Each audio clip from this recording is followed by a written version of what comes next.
ओम शांति।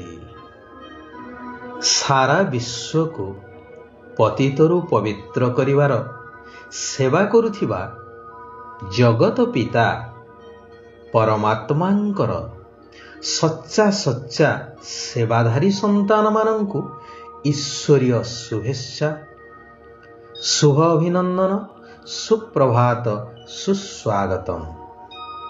कहा जाए सेवा ही मानवर धर्म।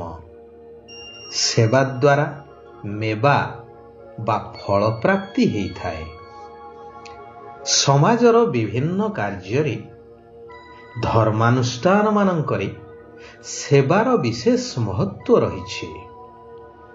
दिनकु दिन जनसंख्या अहेतुक भावे वृद्धि पाउथिबारु एवं विभिन्न समस्या तथा प्राकृतिक विपर्यय आदि घटुथिबारु सरकारी तथा बेसरकारी स्तर रे सेवा दल सब प्रस्तुत करा जाउछि।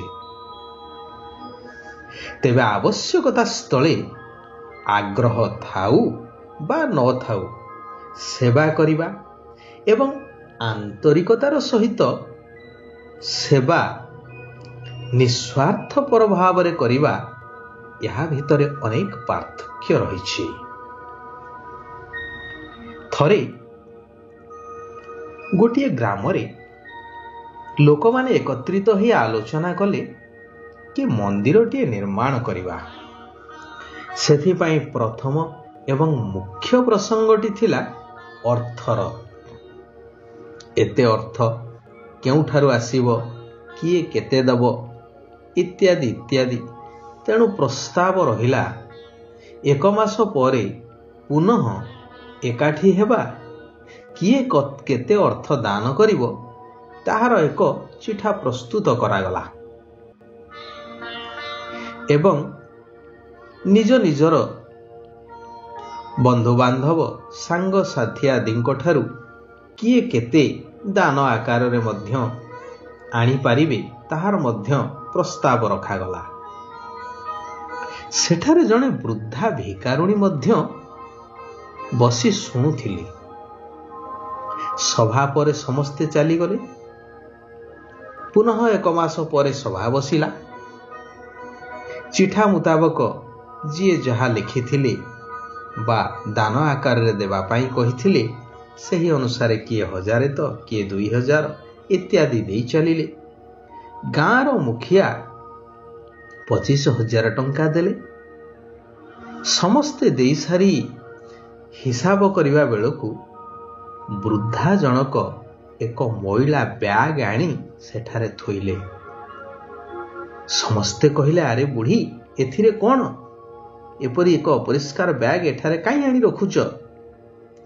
से कहिले, मोर तो केही नाहंती, मु आउ केते दिन बा बंचिबी। जीवन सारा भिक मागी जहा संचिछि ताकू मंदिर कार्य रे एते बड़ पुण्य कार्य रे लगेई दियो, मु मुक्ति पाई जीवी। आग्रहर सह ताकू समस्ते खोली गणति कले एवं आश्चर्य हो गले, कारण सेथिरे 1.5 लाख ऊर्ध्व टंका थिला। समस्ते बुढ़ी को धन्य धन्य कले एवं सभारे स्थिर हैला, एथर बुढ़ी आउ भिक मागिबा पाई जीव नाही। ग्रामर प्रत्येक लोक पाली करी बुढ़ी को खाइबा को देबे एवं तार जत्न नेबे। हेले परदिन ठारू बुढ़ी को आउ केही देखिबा को पाइले नाही, कारण से राताराती कुआडे चली जाइथिले। यह तांकर महानता, जनकल्याण पाई तांकर आंतरिकता। अधुना देखा जाए सेवा मनोभाव कम, देखेई हेबा बा बाहावा नेबार अभिलाषा अधिक। तेणु केउठारे दान आदि करिबा समय रे निजर प्रचार प्रसारर समस्त प्रबंध करै थांती। कारण वर्तमानर समाज 5 विकार रूपी मायार वशवर्ती होई देह सर्वस्व होई जाइछंती ନିଜର ବାସ୍ତବିକ ରୂପ, ବାସ୍ତବିକ କର୍ତ୍ତବ୍ୟ ବା ସେବାକୁ ଭୁଲି ଯାଇଛନ୍ତି। ଯେଉଁ ଶ୍ରେଷ୍ଠ ସେବା ସ୍ୱୟଂ ଶ୍ରେଷ୍ଠ ପିତା ପରମାତ୍ମା ଶିବ ଭଗବାନ ଆସି ଶିକ୍ଷା ଦେଉଛନ୍ତି। କହୁଛନ୍ତି ମଧୁର ସନ୍ତାନଗଣ, ତୁମେମାନେ ଆତ୍ମିକ ସମାଜ ସେବକ ଅଟ। ତୁମକୁ ଏହି ଦୁନିଆକୁ ସୁଖ, ଶାନ୍ତି ଏବଂ ପବିତ୍ରତାରେ ସମ୍ପନ୍ନ କରିବା ପାଇଁ ନିଜର ତନ, ମନ ଏବଂ ଧନକୁ ସଫଳ କରିବାକୁ ହେବ। ପାଞ୍ଚ ବିକାର ରୂପୀ ମାୟା ଉପରେ ବିଜୟ ପ୍ରାପ୍ତ କରିବା ପାଇଁ ତୁମ ପାଖରେ ଅମୋଘ ଅସ୍ତ୍ର ଅଛି, ତାହା ହେଉଛି ସ୍ୱଦର୍ଶନ ଚକ୍ର। ଏହା କୌଣସି ସ୍ଥୂଳ ହତିଆର ନୁହେଁ ଯାହା ଶାସ୍ତ୍ରରେ ଦେଖାଯାଇଛି, କିନ୍ତୁ ମନ ଦ୍ୱାରା ମନମନା ଭବ ହେଇଯାଅ। ନିଜର 84 ଜନ୍ମ ରୂପକ ଚକ୍ର, ଯାହାକୁ ହିଁ ବାସ୍ତବରେ ସ୍ୱଦର୍ଶନ ଚକ୍ର କୁହାଯାଏ, ତାହାକୁ ଘୂରେଇ ଚାଲ। ତେବେ ପୂର୍ବ ଗୌରବର ସ୍ମୃତିରେ ସ୍ମୃତି ସ୍ୱରୂପ ହୋଇ ମାୟାଠାରୁ ସହଜରେ ବିଜୟୀ ହେଇପାରିବ। ହମ୍ ସୋ ସୋହମ୍ର ମନ୍ତ୍ରକୁ ସ୍ମରଣ କର। ହମ୍ ସୋ ସୋହମ୍ର ଅର୍ଥ, ଆମେ ପୂଜ୍ୟ ଦେବତାରୁ ପୂଜାରୀ ମନୁଷ୍ୟ ହୋଇଛୁ। ପୁନର୍ବାର ଏବେ ଶ୍ରେଷ୍ଠ ପିତାଙ୍କର ଶ୍ରୀମତ ଆଧାରରେ ପୂଜାରୀ ମନୁଷ୍ୟରୁ ପୂଜ୍ୟ ଦେବତା ହେବାକୁ ଯାଉଛୁ।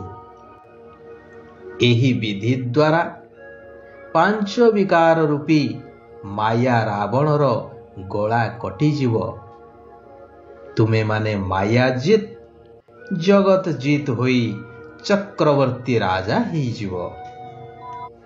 ଗୀତରେ ଗାଇ ଗାଇ ଆସିଛ ନା, ଇସ୍ ପାପ କି ଦୁନିଆ ସେ ଲେ ଚଲୋ ଜହାଁ ସୁଖ और ଚେନ ହୋ। ଅର୍ଥାତ୍, ହେ ପ୍ରଭୁ, ଏହି ପାପ ଦୁନିଆରୁ ଆମକୁ ନେଇ ଚାଲ, ଯେଉଁଠାରେ ସୁଖ ଏବଂ ଶାନ୍ତି ଥିବ। ଏବେ ମୁଁ ସେଇଠାକୁ ନେବା ପାଇଁ ଆସିଛି। ତେଣୁ ସବୁ ମତକୁ ଛାଡ଼ି ମୋର ଶ୍ରୀମତ ଅନୁସାରେ କର୍ମ କରିଚାଲ। ଆଜ୍ଞାକାରୀ, ବିଶ୍ୱସ୍ତ ଏବଂ ସୁପୁତ୍ର ହୋଇ ବାବାଙ୍କଠାରୁ ପୁରା ସମ୍ପତ୍ତି ନେବାକୁ ହେବ। ଶ୍ରୀମତ ଆଧାରରେ ଶ୍ରେଷ୍ଠ କର୍ମ କରି ସଚ୍ଚା ଆତ୍ମିକ ରୋଜଗାର, ଯାହା ଭବିଷ୍ୟ ନୂତନ ସତ୍ୟଯୁଗୀ ସ୍ୱର୍ଗ ରାଜ୍ୟ ପାଇଁ ଜମା କରିବାକୁ ହେବ।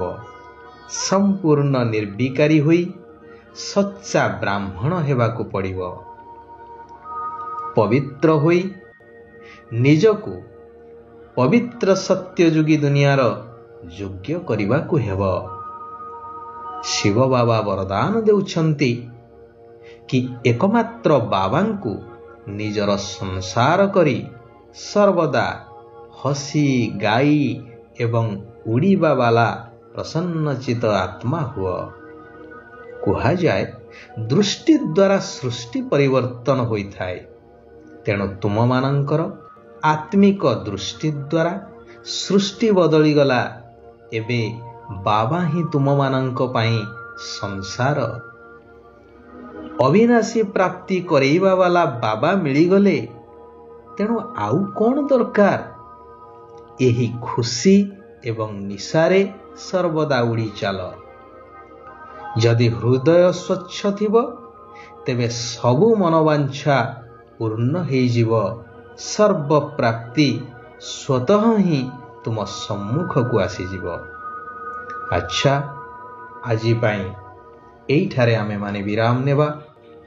ଆସନ୍ତାକାଲି ପୁନଃ ନିଜର ତଥା ସାରା ବିଶ୍ୱର କଲ୍ୟାଣାର୍ଥେ କଲ୍ୟାଣକାରୀ ପରମାତ୍ମା ପିତାଙ୍କର ଶ୍ରେଷ୍ଠ କଲ୍ୟାଣକାରୀ ମହାବାକ୍ୟକୁ ଶ୍ରବଣ, ମନନ, ଚିନ୍ତନ ଏବଂ ଧାରଣ କରି ସାରା ବିଶ୍ୱର କଲ୍ୟାଣ କରିଚାଲିବା। ସାରା ବିଶ୍ୱର ଆତ୍ମାମାନଙ୍କର କଲ୍ୟାଣ ହେଉ। ସମସ୍ତେ ସୁଖ ଆଉ ଶାନ୍ତିର ଅନୁଭବ କରନ୍ତୁ। ଏହି ଶୁଭ ଭାବନା ଏବଂ ଶୁଭକାମନା ସଦାକାଳ ପାଇଁ ସମସ୍ତଙ୍କ ପାଇଁ ରଖି ଚାଲିବା। ଓମ୍ ଶାନ୍ତି, ଓମ୍ ଶାନ୍ତି, ଓମ୍ ଶାନ୍ତି।